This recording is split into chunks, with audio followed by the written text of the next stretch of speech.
Hello, everyone, and welcome to another episode of Launchpad, where we talk about everything to do with digital marketing, business, and anything else in between. And in today's episode, we're going to be talking about the passive income myth. We're going to be talking about a bunch of different business models and comparing them side by side, all that and more coming up right after this.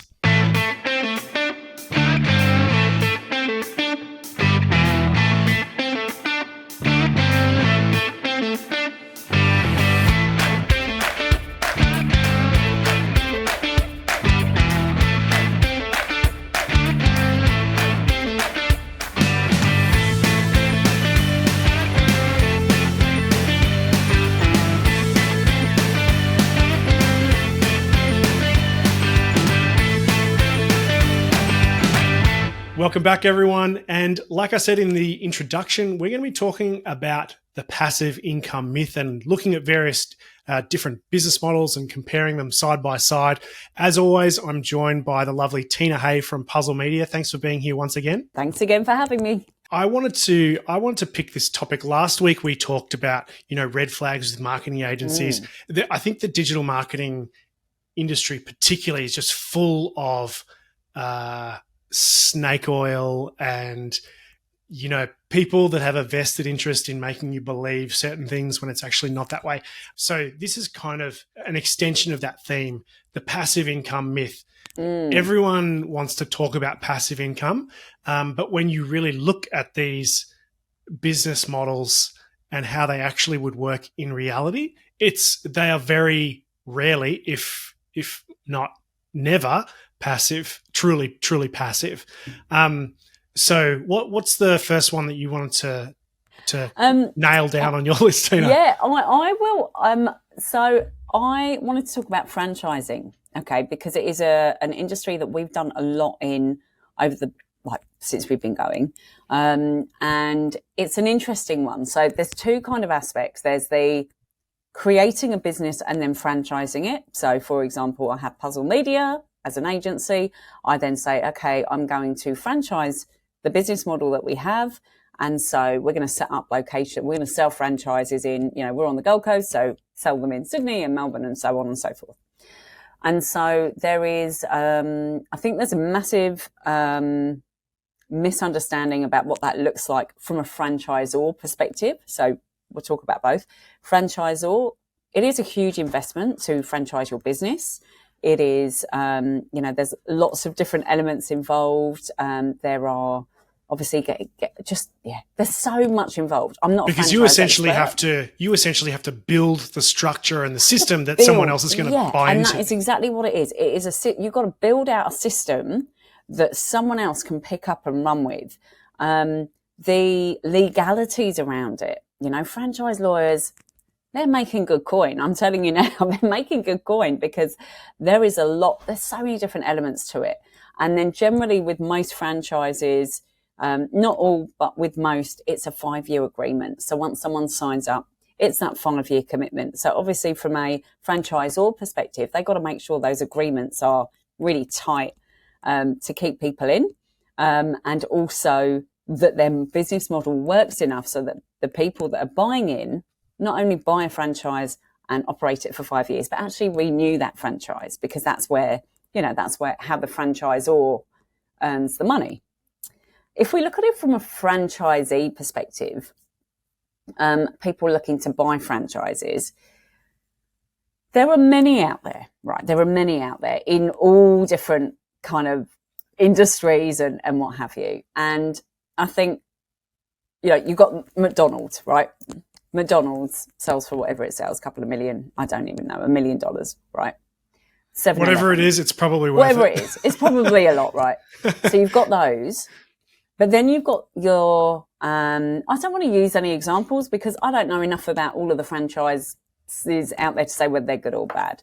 But one that we worked with, and I won't mention their name, but we worked with one that was in the cosmetic injectables field, and they were selling franchises for quite a low cost. So as an entry point for the people that were buying them, it was a really good way of them just buying a business out of a box. It was a low entry point, kind of pretty minimal risk, and so in that environment, it was a it was a no-brainer for existing businesses to buy this and tack it onto their business, and also for people that had never been in business, for them to get their kind of, a leg on the ladder of business world.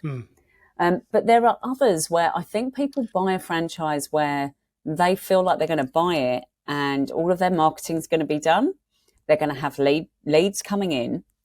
And this is why we work with franchises and franchisors, because that is the biggest bugbear that franchisees have, is that, well, they're not doing anything for me. I've bought this business, but they're not doing my marketing. They're not generating leads for me.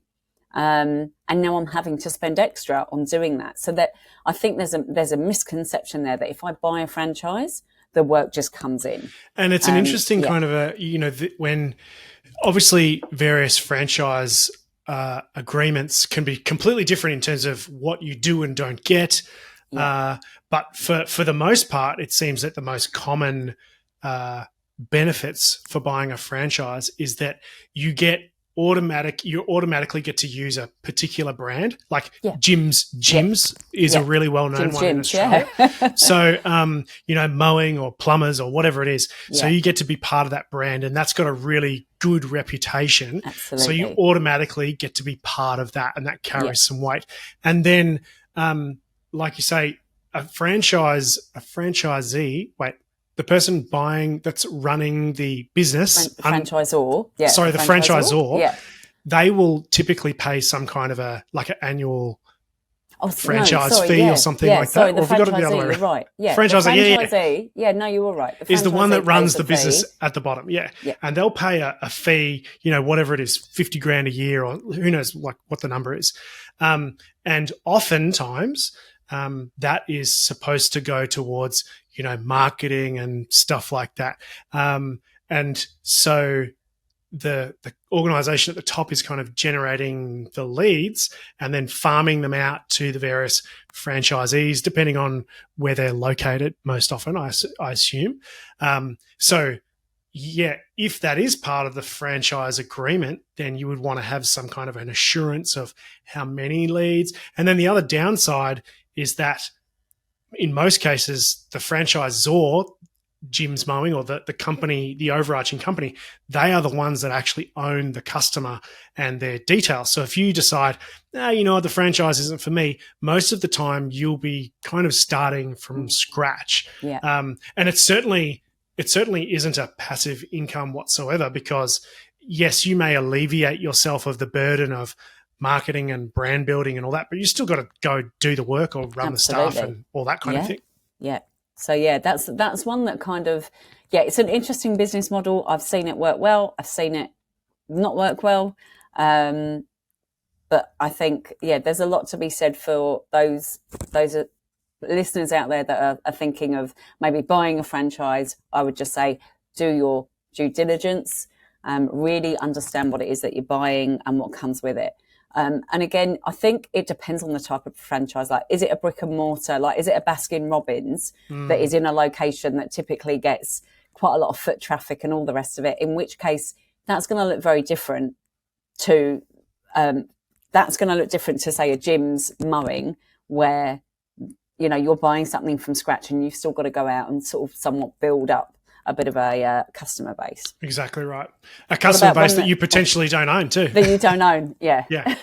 So I want to talk about drop shipping first off, because this kind of ties into what we talked about a couple of weeks ago with TikTok particularly. So every time a new social network comes out and the organic reach is huge, all of the drop shippers and affiliate marketer course people come out of the woodwork and go, I made $10,000 passive income from drop shipping. And the reality, I actually started doing a bit of investigating on some of these and tracking them down. And it's actually quite funny how often many of those claims are just total fabrications. But drop shipping, if you're not aware, drop shipping is essentially, let's say you go online and you go to buy something, but instead of the website, let's say it was my website, and I received the order, and then I would go and under normal circumstances go and pick and pack that item and stick it in the post and send it out to you.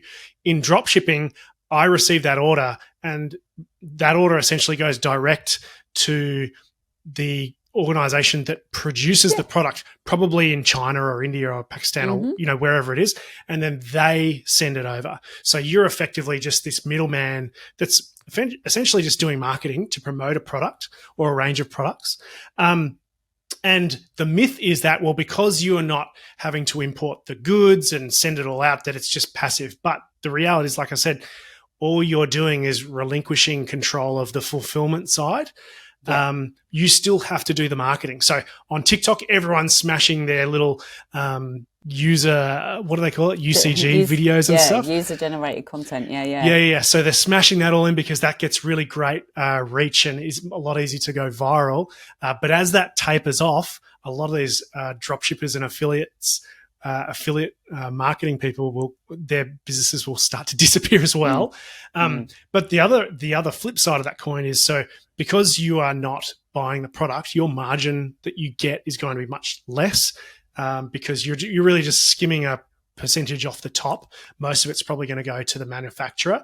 You also still have to deal with all of the customer service issues. If there's something goes wrong, it can kick up some legal issues, because if someone complains to you and you go, well, that's something that the manufacturer did wrong, well, the consumer doesn't care. And I'm pretty sure, as if you were to ask the ACCC, they wouldn't care either. They'd be like, well, you sold the product, so you sort it out. Responsibility, Yeah.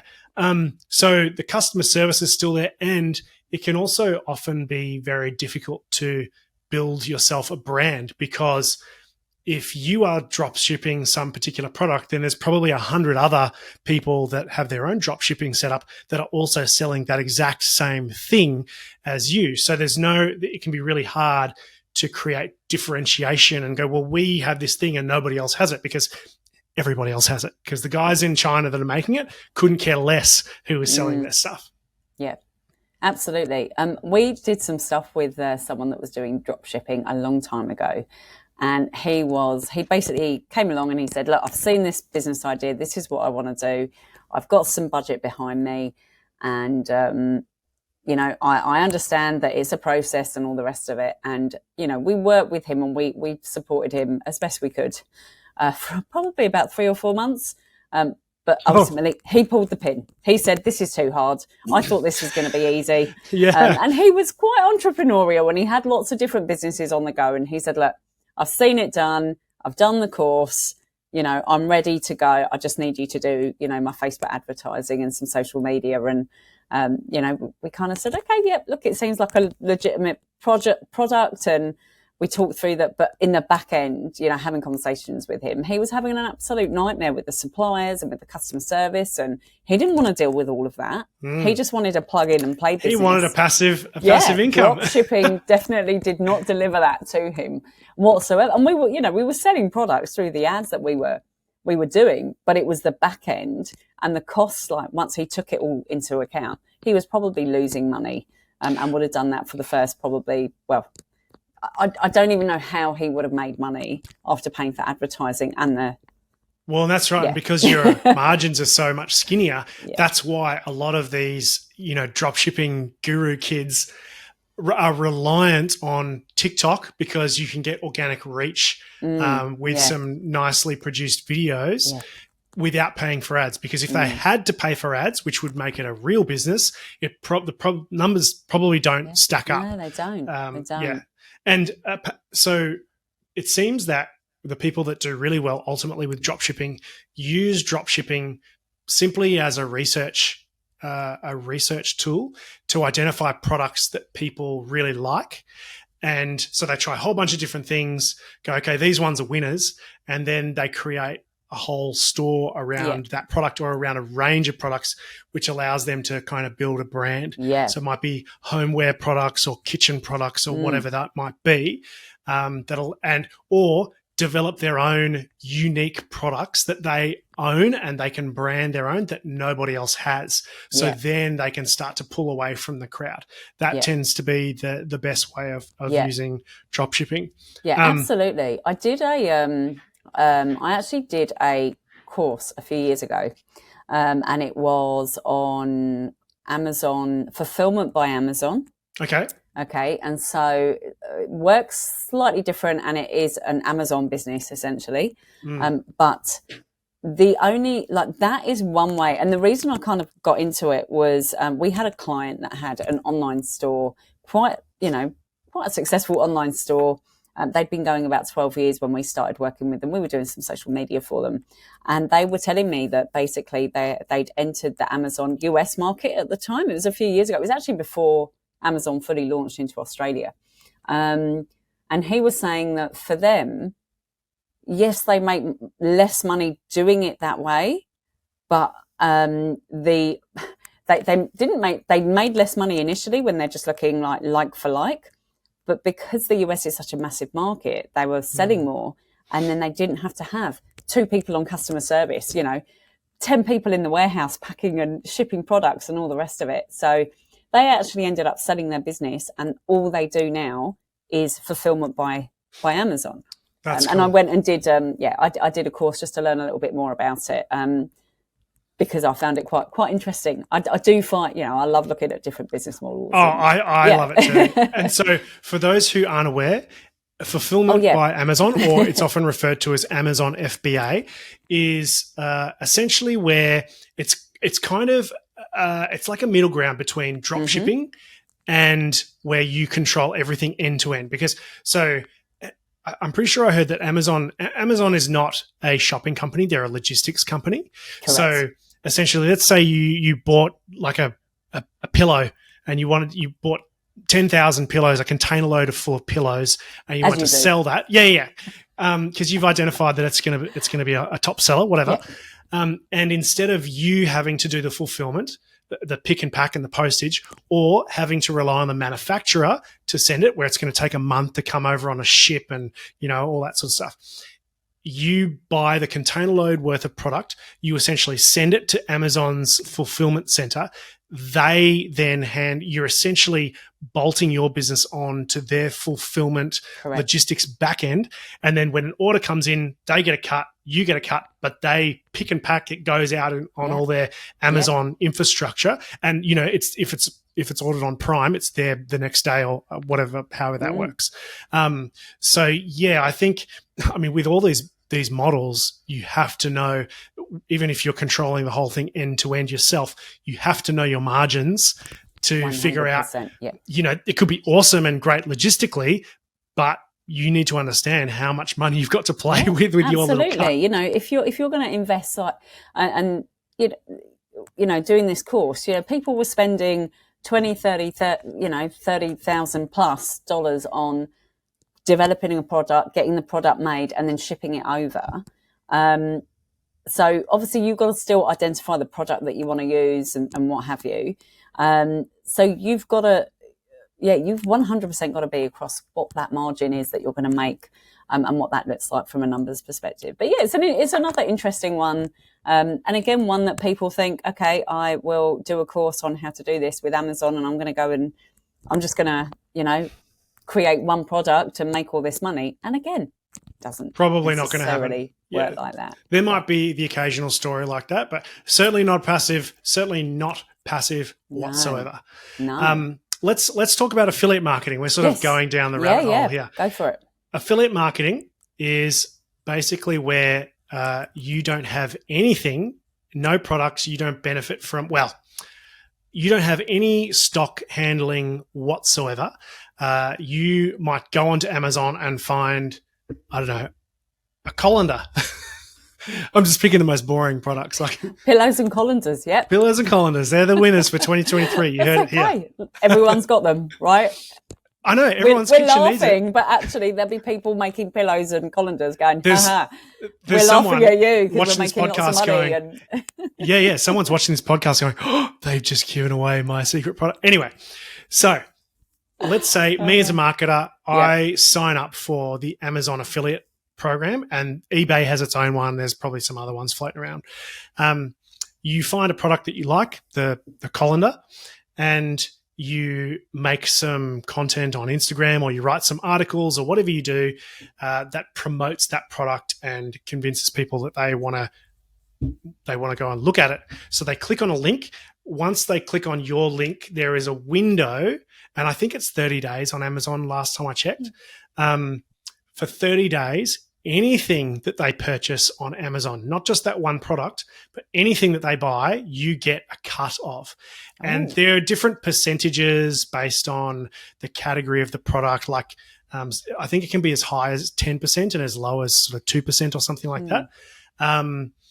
So it varies, but yeah, if it's not just your particular product that you get a cut of, if they go and buy, 100 different things in the next 30 days because you inspired them or whatever, then you get a cut of all of that stuff. Amazing. So I didn't realise that actually they got a cut for the other products as well, like for like Amazon and eBay. Yes. Basically, independent stores, yeah, absolutely. I totally get that. But wow, that's I see. I'm learning too. And the interesting part is, again, not passive, because you are a marketer in that you are marketing products on Amazon. You are a marketer for Amazon, essentially. And it's cool because you don't have any customers. If there's issues with the product, not your problem. You'll never hear from them. So from that point of view, there's no, it'd be a pretty chill job because you just chill out in your bedroom and write articles or make videos for TikTok or whatever it is. But you still have to do that work. And if you want to make any kind of a decent living, more than just, a couple of $100 a month, if you want to make a full-time wage, you're going to be doing a lot of work, at least initially, to spread those little affiliate links out there and generate those traffic sources so that your little 5 to 10% cut of the purchase price actually generates, $5,000 a month or something. Because you got to think, someone buys a $50 product, you get $5 out of that at most. Like, so what? That's not cool. Exactly. That's a lot of products you got to sell. It's a lot of pillows and colanders you got to push on TikTok. But in all seriousness, I can see how this works I see a lot of, influencers / content creators that have got big followings do this really well. I actually buy products that way. Because if I see, I do, this is how I buy. I haven't got time to go and walk around, the shopping centres and the malls. And, if someone is showing something on Instagram and I think, I actually quite like the look of that, I'll go on and yes, if there's other things, I'll buy it because it's being demonstrated, it's being found for me. So I think the people that do it well are those that have got quite a big organic social media following. And like you said, I think if you're having to pay ads for those, depending on what you're an affiliate for, probably not going to work. You're probably not going to make that much money. So it's more the those people that are maybe in that content creation influencer kind of space. There's a couple that I follow on Instagram and TikTok where they're just about the gadgets. Okay. And they'll be like, you've probably sent them, 10 Amazon kitchen gadgets that you need to try. And it's like probably a 30-second video and just rapid fires. And each product gets probably about 5 seconds. Yeah. And it's you're just like, I just want to add them all to cart. There's so many of them where I've been like, oh, that's awesome. I'm going to get that. That's awesome too. But as you say, if they had to pay for ads, it would not work for them. Yeah. And that's why every time the next TikTok or Instagram or whatever comes out and the organic reach is huge, the people that get in early explode, and they've got, the ones that I follow have got like 2 million followers. Yeah. So if they get, a couple of thousand out of that, they'd be making some pretty great money. Yeah. But to get started, to make those videos, they've got to go and purchase, they've got to research the products, buy the products, make videos for all the products. That's not just your time. You're having to spend money on those products before they, so they've probably invested quite a bit of time and their own money before their following got to that level where they can just, it's all paying for itself and, they're good to go. Yeah. Yeah, absolutely. It's an interesting one though. What's next on your list? I had membership. So like a subscription based businesses. So that could be someone like Canva, where, you pay $30 a month or whatever it is for your subscription. Okay. And they make money from people paying for subscriptions. We work with, obviously you've got to build it out first if it's like a software style, like a SaaS product. SaaS stands for software as a service. There you go. Just in case, if I would be one of those people that's like, I thought you were telling me. I'm like, yeah, no. Okay, I'm sorry, listeners. no. I don't want Yes. people thinking that it's like they're people with guns and the sandy beret. Oh yeah, jumping like out of airplanes. SAS. Yeah, no, definitely not that. No, definitely not across Canva. So it's it could be software.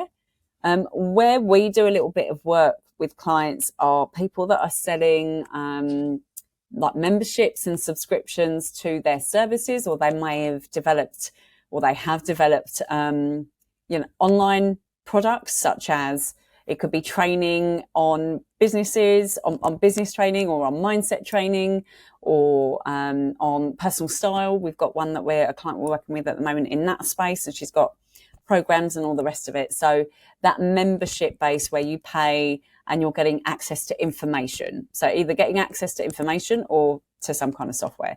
So that's subscription-based business. I think there is, like, from the software perspective, it's almost two conversations. I'm not going to talk about the software side. I'll let you do that, Stuart, if that's all right. I'm going to talk about the side that we do quite a lot in, which is clients creating their own products and sending them online on a subscription basis. So it could be they're selling online programs. It could be I've got programs as well. So, if you want to learn Facebook ads, there's a program for it. There's a membership in the making, in the background. So there is a massive misconception with that kind of coaching world that I'm going to create this once and I'm going to sell it over and over and over. And it goes back to that passive income. Doesn't work like that. Because yes, you create it once, but guess what? Things date so much quicker than they did 5 years ago. So what does that mean? Things like your landing pages, they date a lot quicker than they used to. The information you're sharing. If you have created programs and courses pre-COVID, that may look very, very different now. Okay. It could be the same fundamentals, but some of the examples you're going to use are going to be different. Things like, I don't know if it's like, I know for me, the trainings that I've got, across LinkedIn and Facebook, that changes. So we have to update that stuff constantly because otherwise it becomes dated. I don't know why I chose Facebook to create something. I'm like the thing that changes the most. Anyway, you live and learn. But yeah, there is this misconception that you create it once and that's it. I mean, creating it once, yes, you can do that and you could resell it. The other side of it is, again, it's the marketing. Okay. You've got to constantly be feeding leads into your funnel. So you've got to, constantly have people that might be interested in what it is that you're promoting. So the marketing for that, you've got to have either a strong social media presence, or you're doing some kind of Facebook advertising, to, build inquiries, build email addresses into your funnel. It's all doable. We work with clients that do it exceptionally well. Not everyone starts with Facebook ads. I don't ever recommend that you do, but I guess there is work that is involved. It is not a build once, walk away and don't worry about it and sit on a beach, with a laptop, and it doesn't work like that. And a lot of the courses that you buy into, yes, they're a kind of, oh, here's your fee and walk away type scenario, lifetime access, whatever. But a lot of courses, well, probably the most successful courses financially, will have some kind of monthly ongoing fee. And within that, there's often like a private Facebook group that you get access to. Yeah. Well, what goes on in there? So usually the course creator or some expert that belongs to the course owner is going to be in there giving advice or helping people out, or giving tips and tutorials, doing a Facebook Live for a Q&A session and things like that, so that people can get individual help. Well, that all takes time, and Absolutely. Therefore not passive as well. I mean, if you get it to the point where you outsource all that stuff, you outsource the Facebook ads to an agency, you pay some VA to handle the customer service stuff, then that might be passive. But probably, like you said, you're at minimum going, unless you want the performance to slowly drop off and die, you are probably at minimum going to have to update the course. Otherwise, people will buy it and start requesting refunds because they'll be like, well, this Doesn't stuff, what I'm seeing on the Facebook ads dashboard doesn't match what's in your course. It doesn't work like that anymore. So, yeah, definitely. I think that there is a massive underestimation of what goes into creating, and not just creating, but maintaining a course, so that people don't just buy it. You want them to complete it and actually get value from it and learn something from it and go away and implement it. And if there isn't that follow-up or anything else linked to it, they're just buying a course, people won't do it. I've bought so many courses, Amazon one being a perfect example. I bought the course, there was a private Facebook group. I started going through it. You know, I took what I needed out of it. It was more a research kind of project. And then that was it. You know, no one's followed up with me. No one's kept in touch. That was it. And so it's very much on the person buying it. It's on them to complete it, which I get, you know, we're all grown-ups and we need to do it. But I just think from an ethical perspective, if people are buying things and they're not completing them, that doesn't sit right with me, because the whole point of creating this stuff is to help people learn, right? Apparently, only 30% of people will complete a course when they purchase it. So interestingly, I was sitting on I went to an online summit yesterday for one of our clients, and one of the ladies that was presenting, I can't remember, her name's Marissa, but I can't remember her business name. So she's from the US, and she basically shared that stat that, you know, it's a really low percentage of people that complete online courses. And so she was saying that there's a software available, and I believe it's linked to her.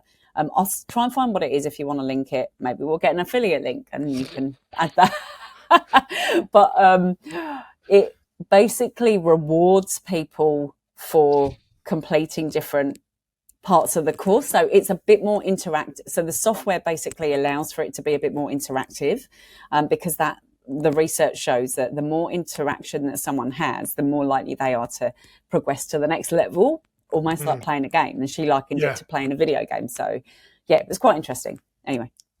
I want to talk about investing, which I think is sort of at the extreme other end.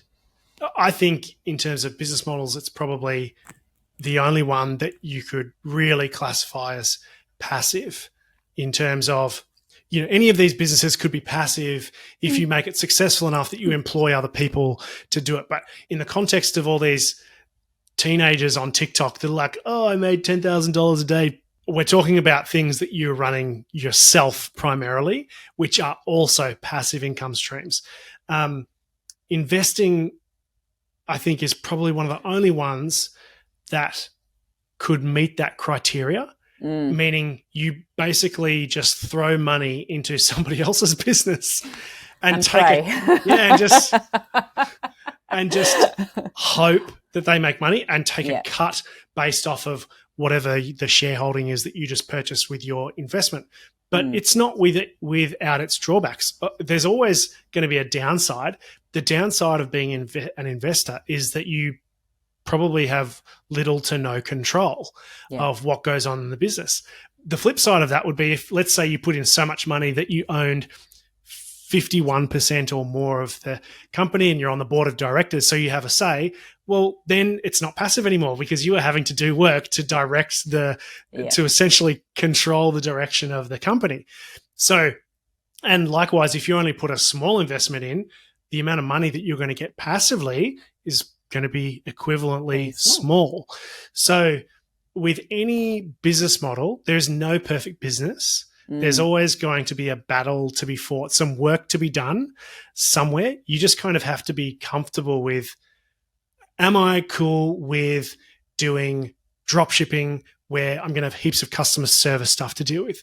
Or am I cool with Amazon FBA where they do all the fulfillment customer service, but I still have to buy a container load worth of stuff and send it to them and do the marketing for it potentially as well? Or, you know, what am I comfortable doing and not doing, and is it actually worth it? Can I actually make a proper income doing this? Yep.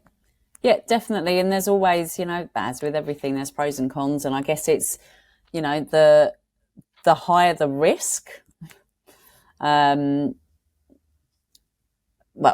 I think you need to assess how comfortable you are with the level of risk that you're going to, put in. With the investment side of things, there are people sitting out there that have, invested in multiple companies.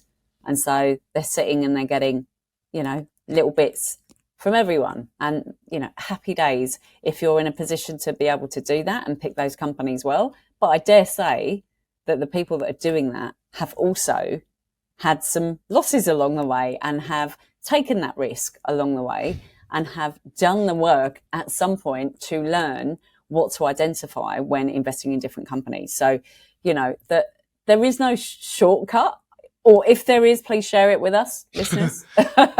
Stuart and I would love to know if there's a shortcut. I'm looking to invest. But I think, you're right. It is looking at your different business models, especially if you're just kind of getting into business as well, or looking to maybe expand with what you're doing. Maybe you're running a business successfully and you're looking at, okay, well, what else can I look into? And, it is interesting, get stuck in, learn a little bit more about these business models and whether they're a fit for where you're at, the investment you've got, and what you're going to, the return that you're going to get out of it. I'm going to do one more. Yeah, go for it. Because I thought we were wrapping up. I'm like going into summary mode. Sorry. No. I was too, but then I just had one That's final okay. thought. Yeah, go on. So we've been talking a lot about business models that have physical products or, the courses as a digital service. Yeah. But a lot of these other ones, drop shipping and affiliates, there's always a thing that gets sold. Yes. We should talk about Google AdSense. Oh, yes. Have you ever messed with it? A long time ago, not for a long time. Me too. So not for a long time, but yes, I did, and I signed up for it, and all the rest of it. Yeah. So Google AdSense, in a nutshell, is when an advertiser runs ads on Google Ads, they have the option of running a display campaign, and you would have seen it when you've been on a website. Let's say a news website, and then there's a little tile on the side that's got an ad for an insurance company or whatever it is. Or most likely it's some website that you visited before, and now those ads are following you around.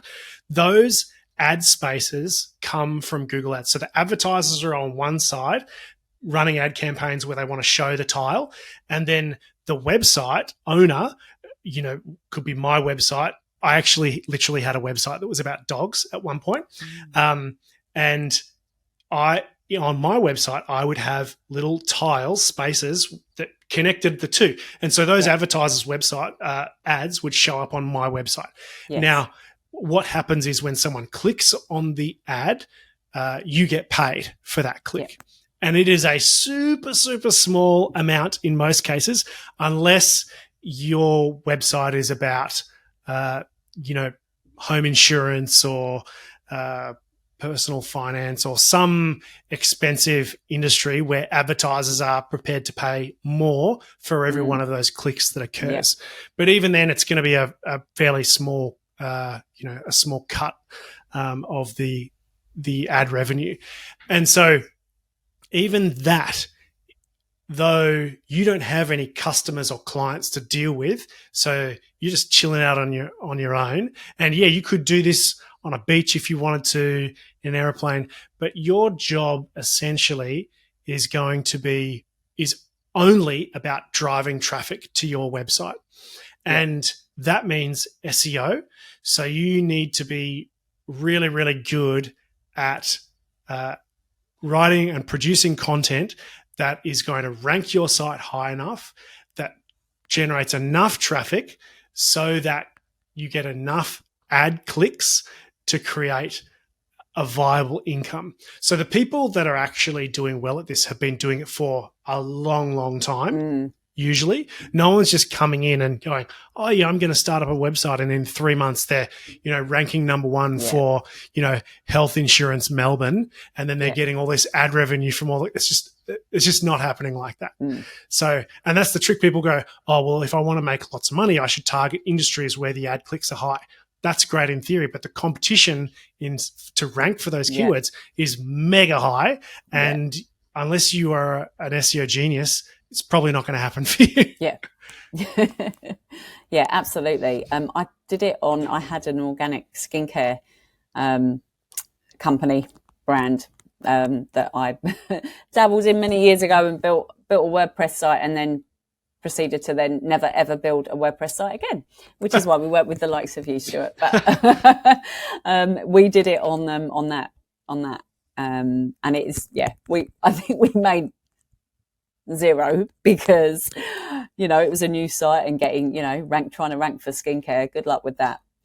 Again, it's possible, listeners, and if you're doing it, please let us know. But I think that is something that is still there and it's still working, but you just need to have those high volumes in order to make a decent income. 100%. If you've got a website that's all about tech blogging and things like that, you can be adding spaces for the Google AdSense ad tiles. You can be pumping affiliate links in so people can check out the latest, Nikon camera lens or whatever it is. So you can be making money in both those methods. Absolutely. And if you've got the volume of traffic, it can definitely be viable for you. So this is not sort of us just being all bitter and going, oh no, no one can do this. It's impossible. No, you can absolutely do it. It can be done. It's just not passive. Yeah, it's not. It definitely requires work. Definitely does. It all does. It all requires work. Business does require work. That doesn't mean that it doesn't get to be easy at some points as well. But yeah, it does require work to get there. The elusive passive income. Interesting. Yeah, if someone has a business model that we haven't thought of, please tell us. Share it, please. I would love Maybe we can to be proven wrong. Get you on and interview you, because I'd love to find out about lots of different business models. Ladies and gents, thanks very much again for joining us for this week's episode of Launchpad. I hope you've learned something about passive income and just the realities of what it takes to actually generate a viable income through some of these business methods. And hopefully it allows you to spot the people spinning a bit of BS on social media about their passive income course. So hope that has proved helpful for you going forward. And as always, want to thank Tina Hay from Puzzle Media for being on here today. Thank you, Stuart. I love these chats. I feel like it's just you and I having a chat about marketing and business, which feels very natural. And I just hope that the listeners are also finding it useful.